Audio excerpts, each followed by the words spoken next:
गोपाल कृष्ण गोखले एक महान विचारक, समाज सुधारक, शिक्षाविद व राजनीतिज्ञ थे, जिन्होंने भारतीय स्वतंत्रता आंदोलन में अपना अनुकरणीय नेतृत्व प्रदान किया था।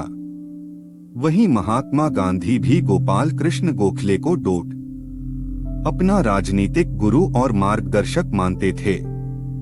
गोपाल कृष्ण गोखले जी का जन्म महाराष्ट्र, तत्कालीन बॉम्बे प्रेसिडेंसी का हिस्सा के रत्नागिरी जिले के कोटलुक गांव में 9 मई 1866 को एक मध्यम वर्गीय परिवार में हुआ था।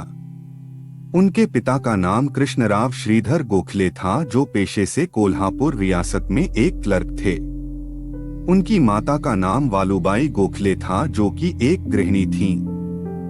वहीं 13 वर्ष की अल्प आयु में ही उनके पिता का आकस्मिक निधन होने के बाद घर की जिम्मेदारी उनके बड़े भाई और उनके कंधों पर आ गई।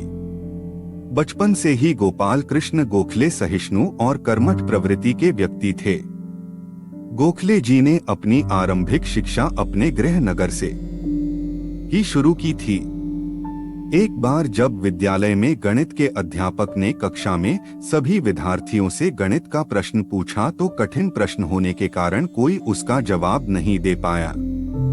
लेकिन गोपाल कृष्ण गोखले एकमात्र ऐसे विद्यार्थी थे जिन्होंने उस प्रश्न का एकदम सही उत्तर दिया था। इससे अध्यापक बहुत खुश हुए और उन्होंने गोखले जी को पुरस्कृत किया। किंतु पुरस्कार प्राप्त करने के बाद गोखले जी मानसिक बेचैनी बढ़ गई और वह रात को ठीक से सो भी नहीं पाए। अगली सुबह जब वह विद्यालय पहुंचे तो उन्होंने गणित के अध्यापक को पुरस्कार लौटा दिया। पुरस्कार लौटने कारण पूछने पर गोखले जी ने बताया कि मैंने पुस्तक से नकल करके सही उत्तर का हल निकाला था। यह बात सुनकर अध्यापक ने गोखले जी के साहस की प्रशंसा की और उन्हें वह पुरस्कार लौटा दिया। मेधावी छात्र होने के कारण गणित के अध्यापक हॉथॉर्नवेट और अंग्रेजी के अध्यापक वर्ड्सवर्थ गोपाल कृष्ण गोखले से बहुत प्रभावित थे। वहीं उनके प्रयासों द्वारा उन्हें 20 रुपए की छात्रवृत्ति मिलने लगी। इसके बाद वर्ष 1881 में मैट्रिक की परीक्षा पास करने के बाद एल्फिंस्टन कॉलेज में दाखिला लिया। बता दें कि शुरुआत में गोखले जी इंजीनियरिंग करने का निर्णय लिया, लेकिन इंजीनियरिंग की पढ़ाई में मन न लगने के कारण उन्होंने कानून की पढ़ाई करने का मन बनाया। इसके बाद गोपाल कृष्ण गोखले ने पूना के मशहूर फर्ग्यूसन कॉलेज से स्नातक की डिग्री प्राप्त की।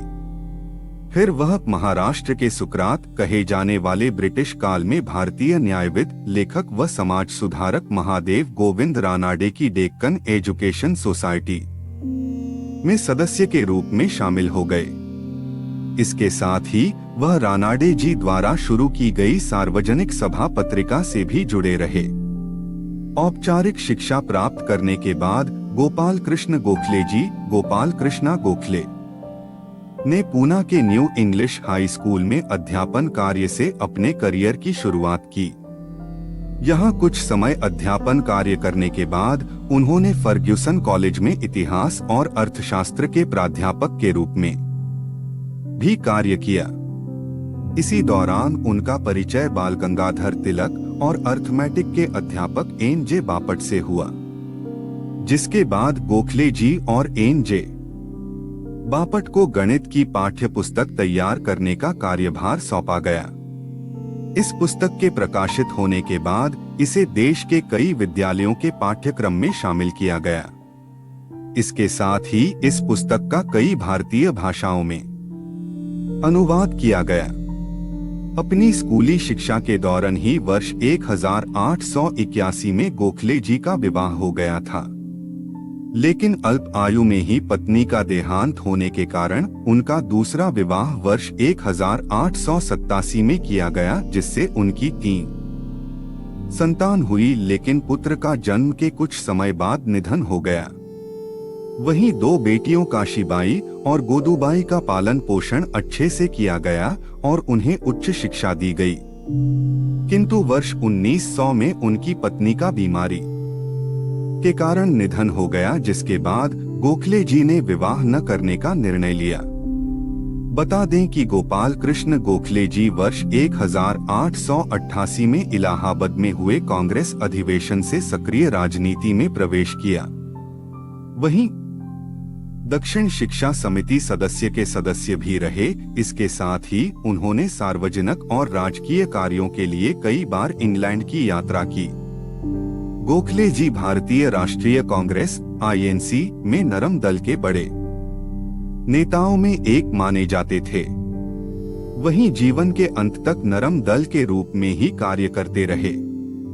गोपाल कृष्ण गोखले जी ने अपना संपूर्ण जीवन भारतीय स्वतंत्रता आंदोलन व समाज सुधार में लगा दिया था। वहीं लंबे समय तक खराब स्वास्थ्य के कारण उन्होंने अपने जीवन काल के अंतिम वर्ष पूना में व्यतीत किए। इसके साथ ही उन्होंने अपना अंतिम राजनीतिक भाषण दिया, जिसे बाद में गोखले जी का राजनीतिक वसीयतनामा कहा गया। वहीं गंभीर बीमारी के कारण इस महान स्वतंत्रता सेनानी और समाज सुधारक ने 19 फरवरी 1915 अपना शरीर त्याग दिया। किंतु उनके बलिदान और संघर्ष के लिए हमेशा उन्हें याद किया जाएगा।